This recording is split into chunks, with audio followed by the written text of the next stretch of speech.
Le programme des Nations Unies pour l'environnement a toujours été de l'opinion que l'agriculture peut être un grand moteur, non seulement évidemment de l'alimentation et des autres produits sur l'agriculture, mais aussi de la biodiversité. Le secret, bien entendu, c'est quelle agriculture et comment peut-on, comment peuvent en particulier les politiques publiques, favoriser des systèmes de culture qui eux-mêmes sont plus favorables à la biodiversité.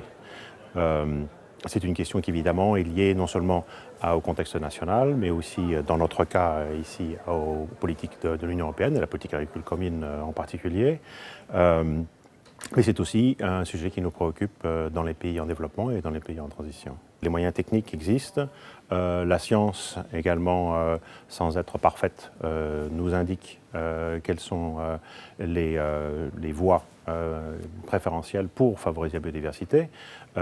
C'est d'ailleurs l'un des résultats à la fois de la conférence de Nagoya sur la biodiversité l'année dernière et du processus en route pour la formation d'un panel international sur les écosystèmes et la biodiversité, dont le but, qui a été promu donc par le Programme des Nations Unies pour l'environnement et d'autres partenaires, et dont le but est d'informer les décideurs, publics et privés, sur les dernières découvertes de la science qui nous permettent de passer de la connaissance à une action et à des investissements qui vont dans le sens d'une plus grande biodiversité et qui nous permettent aussi de valoriser la biodiversité.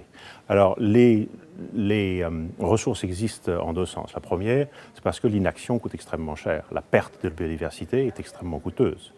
Et donc, il ne faut surtout pas voir la biodiversité comme un coût, mais au contraire comme une richesse, à la fois évidemment naturelle et aussi économique. Et donc, notre organisation a publié et continuera à actualiser des rapports dans ce sens qui montrent la valeur économique.